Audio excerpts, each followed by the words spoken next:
माननीय ओम प्रकाश जी ने बोला और उन्होंने ये भी कहा कि पीते नहीं हैं, लेकिन नशे में रहते हैं, ये मुझे मालूम है, क्योंकि गाजीपुर में नशे का एक और इंतजाम है। वहाँ प्राकृतिक और स्थानीय वहाँ का उत्पाद मिलता है, तो उसके चलते वो नशे में रहते हैं।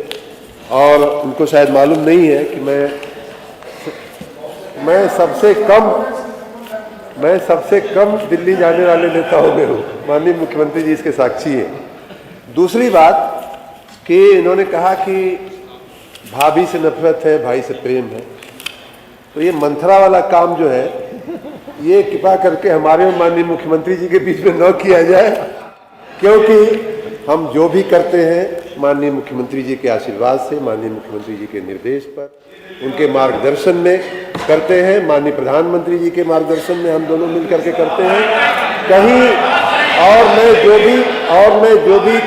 मैं जो भी कहूँगा और करूँगा उसमें अक्षरशः एक एक शब्द, एक एक बात पर माननीय मुख्यमंत्री जी की जब तक सहमति नहीं होगी, निर्देश नहीं होगा, आदेश नहीं होगा, मेरे मुंह से वो बात नहीं निकलेगी। इसकी आप तसल्ली रखिए।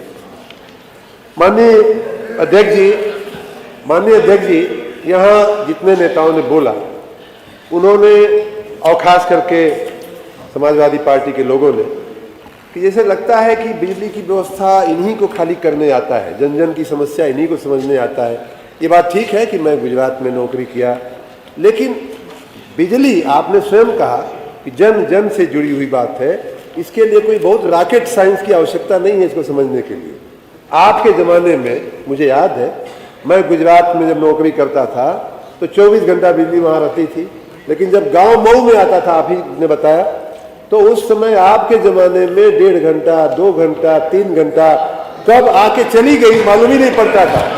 आपके समय में बिजली का आना एक न्यूज़ बनती थी, हमारे समय में, योगी जी के समय में बिजली का जाना एक न्यूज़ बनती है। ये फर्क है हमारे आपको लगता है कि बिजली की बात खाली आप समझते हैं, और मैंने तो कुछ फोटो देखे हैं माननीय अध्यक्ष जी कि इनके जमाने में बिजली का तार पकड़ के बच्चे झूला झूलते थे, क्योंकि ये तसल्ली थी कि बिजली नहीं आएगी, तसल्ली थी कि बिजली नहीं। अभी पीछे से हमारे एक माननीय सदस्य बोल रहे हैं कि महिलाएं गीला कपड़ा सुखाती थी। इतनी अच्छी आपकी बिजली की व्यवस्था थी। और आप कहते हैं कि मैं बड़ा जानकार, हम लोग सब कुछ जानते समझते थे। आपको आपकी विद्वता के लिए, आपको आपकी जानकारी के लिए मैं बधाई देता हूँ। मैं अपने सीमित ज्ञान, सीमित अनुभव से अवश्य कुछ बातें कहूँगा। माननीय मुख्यमंत्री योगी आदित्यनाथ की जब सरकार आई राज्य में, तो 1,21,000 ऐसे मजरे जो थे उनमें उन्होंने बिजली का दर्शन नहीं किया था। बिजली जलाने की बात तो छोड़िए, बिजली के खंभे, लाइट और तार का दर्शन नहीं किया था। माननीय मुख्यमंत्री जी योगी आदित्यनाथ जी के समय में 1,21,000 मजरों का विद्युतीकरण हो गया, और दूसरा लगभग 19-20,000 मजरों का विद्युतीकरण अब हम लोगों ने हाथ में लिया है। आप पूछ रहे थे ना क्या किया आपने, उसका कुछ मैं उदाहरण अवश्य देना चाहूँगा। उसी प्रकार 2017 में, अब सुन लीजिए, आप 4 आदमी को सुनाओ, मैं अकेला बोल रहा हूँ। 2017 में आपके समय में 1,80,00,000 कुल मिलाकर के राज्य में कनेक्शन थे। 2024 में वो दूना होकर के 3,56,00,000 हो चुके हैं, 3,60,00,000 के आसपास। औसत विद्युत आपूर्ति बढ़ी है, इससे भी आप नकार नहीं सकते। आपके समय कुछ चुनिंदा गांव में बिजली जाती थी, आज हर गांव में, हर क्षेत्र में, हर मजरे में, हर गली में, हर दुकान में बिजली की उपलब्धि है। आपके समय में 2014 में जो पीक डिमांड की सप्लाई आपने किया, जो पीक डिमांड, जो सबसे ज्यादा जो सप्लाई आपने किया, वो थी 12,000 मेगावाट के आसपास। 2017 में जब आपका हर मामले में हुआ, तब आपकी पीक डिमांड मीट किया आपने 16,000। और माननीय योगी जी के समय में इस साल हमारी जो पीक डिमांड रही है वो 30,618 मेगावाट की पीक डिमांड हमने किया है। आप पूछ रहे थे कि कितने षड्यंत्र लगाए, कितने, अरे हर मामले में जरूरी थोड़ी बोल रहे हैं, आप पूछ रहे थे, हर लाइन में बोल रहे हो, पूछ हर रहे लाइन में। थे, आप पूछ रहे थे कि कितने षड्यंत्र लगाए, कितना इंफ्रास्ट्रक्चर में आपने बढ़ोतरी किया। अब मैं आ रहा हूं, आपके विषय पे आ रहा हूं। माननीय जी थोड़ा समय दे दे, 2 मिनट समय दे दे, 2 मिनट समय दे दे, 2 मिनट समय दे दे। आप पूछ रहे थे कि कितना कितना सब स्टेशन लगाया, मैं बता देता हूं।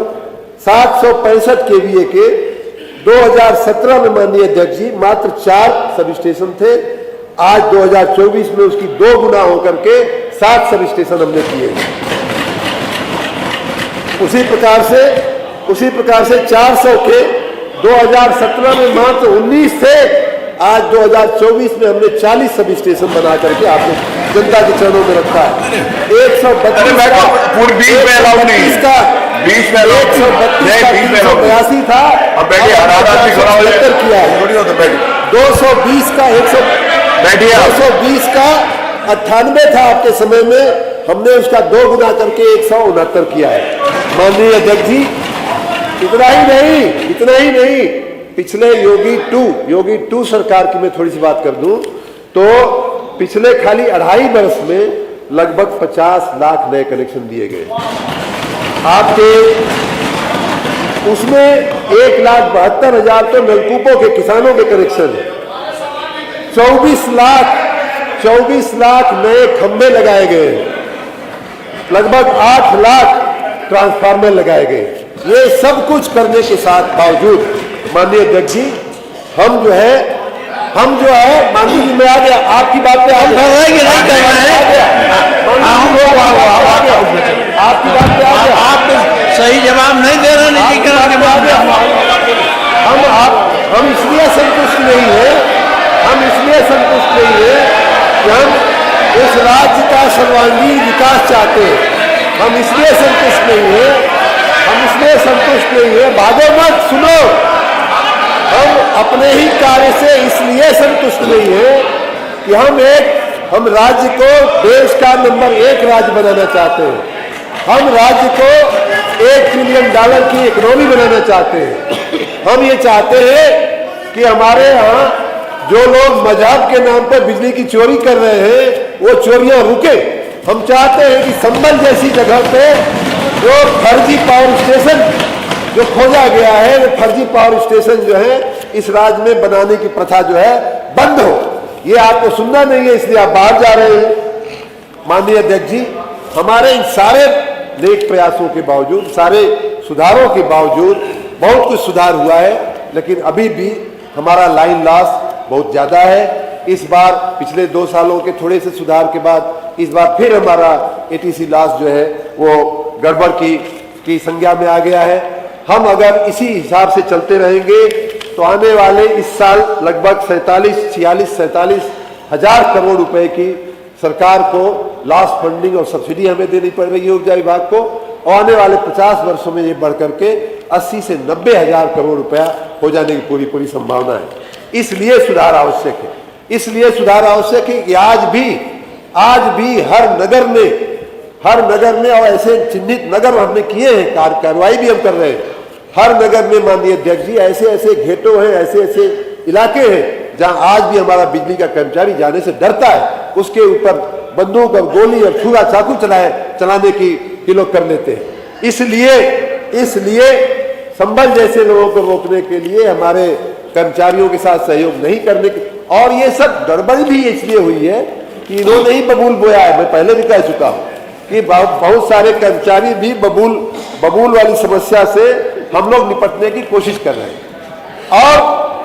और ये जो लास्ट फंडिंग है माननीय अध्यक्ष जी, अगर ये ऊर्जा विभाग का बचता है तो इसमें हर्जा क्या है, इसमें क्या नुकसान है? अगर हम क्वालिटी बिजली दे सकते हैं, 24 घंटा बिजली देना और लेना नागरिकों का अधिकार है, नागरिकों की अपेक्षा है कि हम 24 घंटा, ये लोग खुद ही कह रहे थे कि जन जन से जुड़ा हुआ मुद्दा है, हम चाहते हैं 24 घंटा बिजली देना, लेकिन हर यूनिट हमारे पावर कॉर्पोरेशन को, पावर विभाग को, ऊर्जा विभाग को कोई मोटिवेशन ही नहीं है 24 घंटा बिजली देने का, इसलिए कि हर यूनिट पे लॉस है, हर यूनिट पे नुकसान है। हम जाते हैं वित्त मंत्री जी के पास, हम जाते हैं मुख्यमंत्री जी के पास, हाथ फैला करके, कटोरा लेकर के, ये लोग कहते हैं भाई कब तक ये चलेगा? तो उसमें एक विकल्प के रूप में ये बात आई है कि इसका पीपीपी मॉडल पे इसको देखा जाए कि क्या पीपीपी मॉडल हमारा सफल होता है। अब मोना जी कह रही थी कि टोरेंट को दे दिया, इनको दे दिया, उनको दे दिया। आपको मैं याद कराऊं तो पूरा पीपीपी मॉडल की शुरुआत आपके दो बार माननीय प्रधानमंत्री रहे माननीय मनमोहन सिंह के समय में हुई थी, माननीय नरसिंह राव जी के समय में हुई थी। और जहां तक मुझे याद है, अगर मैं गलत हूं तो सुधारिएगा, कि नोएडा का 1993 में जब प्राइवेटाइजेशन हुआ, जिसकी आज भी टीका टिप्पणी हुई थी, तो उस समय भी माननीय मनमोहन सिंह जी और माननीय पीवी नरसिंह राव जी की सरकार थी। माननीय मनमोहन सिंह जी उसमें वित्त मंत्री थे और शायद यहाँ तो राष्ट्रपति शासन था, तो जो भी हुआ सीधा वहाँ के निर्देश में हुआ होगा, ऐसा मैं मानता हूँ। और जो एक बात कही जा रही थी कि नोएडा में और आगरा में दे दिया, आगरा भी 2010 में हुआ था, सुश्री मायावती जी की सरकार थी। हमने नहीं दिया है, आपने दिया है, और मैं तो उसकी तारीफ भी करता हूँ। आपने दिया है और वो मॉडल सफलतापूर्वक काम कर रहा है। अभी हमारे बगल में बैठे माननीय आगरा के माननीय मंत्री जी ने हमको चिट्ठी लिख के दिया कि आप ये बोलिए कि टोरेंट, उन्होंने अक्षरशः मैं पढ़ रहा हूँ, आगरा में व्यवस्था दुरुस्त हुई है, यहाँ तक कि टोरेंट व्यवस्था के बॉर्डर के लोग मांग कर रहे हैं कि अनेक क्षेत्र को टोरेंट क्षेत्र से जोड़ दिया जाए। ये माननीय योगेंद्र उपाध्याय जी ने हमको अभी लिख करके दिया है। तो इसलिए आपने जो किया मैं उसकी सराहना करता हूं। हम जो करने जा रहे हैं उसमें आप सहयोग दीजिए, यही हमारा निवेदन है। और रही बात, थोड़ी सी मैं बात कर दूं, जो क्योंकि काफ़ी बातें हुई हैं, तो ये हम जो भी कर रहे हैं व्यापक जनहित में कर रहे हैं, सभी लोगों के हित के लिए कर रहे हैं, सभी क्षेत्र के सर्वांगीण विकास के लिए कर रहे हैं, प्रदेश को नंबर 1 का प्रदेश बनाने के लिए कर रहे हैं, प्रदेश को $1 ट्रिलियन की इकोनॉमी बनाने के लिए कर रहे हैं। और मैं कुछ और उदाहरण दूं तो टेलीफोन के बारे में माननीय अध्यक्ष जी, एक जमाना था, आप सभी जानते हैं, माननीय मुख्यमंत्री जी कल परसों हम लोगों को बता रहे थे कि सांसद से तो चिट्ठी लिखवाई जाती थी कि एक टेलीफोन का कनेक्शन सांसद जी लिख दीजिए तो हो जाए। क्या हुआ? प्राइवेटाइजेशन हुआ, और आप लोगों ने किया, मोना जी आप लोगों ने किया, और उसका परिणाम अच्छा निकला है, परिणाम अच्छे दिख रहे हैं। हाईवे में रास्ता में चलना, 200 किलोमीटर की दूरी करना, मतलब पूरे दिन का एक कथा हुआ करती थी। जब से पीपीपी मॉडल हाईवेज में आया है, प्राइवेट पार्टनरशिप आई है, टोलिंग शुरू हुई है, तब से हमारा आपका सबका अनुभव है कि नहीं है, हम खुद आजमगढ़ मऊ जाकर के उसी दिन वापस आ जाते हैं 300-400 किलोमीटर की दूरी तय करके। बस स्टेशन की बात हो रही थी, क्या हम वही सड़े गले बस स्टेशन जो आपके जमाने में थे, उनके जमाने में थे, जो लोग बाहर चले गए, सड़े गले, कहीं बैठ नहीं सकता, आपके जमाने में भी वही थे? नहीं, कोई बहुत बेहतर नहीं था। हम ये कह रहे हैं कि अगर बेहतर करने की कोई गुंजाइश है तो उसके रास्ते क्यों न देखे जाएं? क्या हम पुरानी चीजों को पकड़ के बैठे रहेंगे? एयरपोर्ट का भी अनुभव, और इसीलिए हम लोगों ने सोचा, माननीय मुख्यमंत्री जी के निर्देश, और नोएडा पावर कंपनी की बात हो रही थी, टोरेंट में तो जो पावर का टैरिफ हमारा है, सरकार का है, पूरे प्रदेश में वही टैरिफ टोरेंट कंपनी को लगाने की अनुमति है। वो हमारे फ्रेंचाइजी हैं। जहाँ तक एनपीसीएल की बात है, नोएडा की बात है, तो इस सदन को ये मैं जानकारी बड़ी जिम्मेदारी के साथ देना चाहूँगा कि नोएडा पावर कंपनी का जो रेट है वो पूरे प्रदेश के रेट से 10% कम है, और वो भी तब जबकि लाइफ लाइन कंज्यूमर्स को सब्सिडी देने के बावजूद उनको सरकार द्वारा वो पैसा सब्सिडी में नहीं दिया जा रहा है।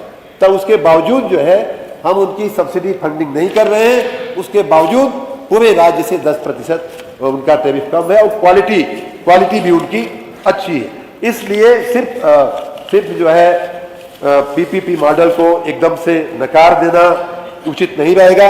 हाँ, ये बात अवश्य है कि आज बहुत सारी बारीक बातों की भी, आपने भी कुछ बातों का जिक्र किया कि ये कंडीशन क्यों हो, वो कंडीशन क्यों है, उन कंडीशंस पे अभी काम चल रहा है, उन बातों पे काम चल रहा है। हम अभी मंत्रिपरिषद के पास जाएंगे, माननीय मुख्यमंत्री जी के निर्देशन, और उसमें सब हम लोग अलग अलग स्तर पर उसकी चर्चाएं हो रही हैं, वित्त विभाग की पूरी सहमति और अनुमति के साथ जो भी होगा कहा जाएगा। एक बात रोजगारी की आई, माननीय अध्यक्ष जी, हमारे हाथ में एक दस्तावेज आया है, बड़ा चौंकाने वाला है। वो दस्तावेज ये है कि माननीय जो लोग बाहर चले गए, उनके नेता 2012 में जिस दिन मुख्यमंत्री बने, मुझे जो तारीख मिली है और मैं जो मानता हूं 15 मार्च 2012 को वो मुख्यमंत्री बने, और उसी दिन का, एक हफ्ते बाद का नहीं, 3 दिन बाद का नहीं, उसी दिन का माननीय अध्यक्ष जी एक शासनादेश है हमारे हाथ में, कार्मिक अनुभाग 2 का 15 मार्च 2012 का शासनादेश है, जो कहता है, मैं पढ़ लेता हूं। सम्यक विचारोपरांत शासन द्वारा सभी प्रकार की भर्तियों को तात्कालिक प्रभाव से प्रतिबंधित करने का निर्णय लिया गया है। उच्च न्यायालय को छोड़ करके अगर आदेश हो तो लोक सेवा आयोग को छोड़। ये लोग क्या बात करेंगे रोजगारी देने की? ये लोग जो है, उसी दिन क्या जरूरत पड़ गई कि पूरे राज्य में भर्तियों पे प्रतिबंध करने का फरमान जारी कर दिया गया? वो खाली 2 कारण से किया गया माननीय अध्यक्ष जी। एक तो ये कि भाई जरा समझने दो, अपने लोगों को कैसे एडजस्ट किया जाए, इसकी पूरी रणनीति बन जाए, उसके बाद भर्ती का काम किया जाएगा। और उसके बारे में माननीय मुख्यमंत्री जी ने अभी थोड़ी देर पहले बड़े विस्तार से समझाया है लोक सेवा आयोग में क्या होता था।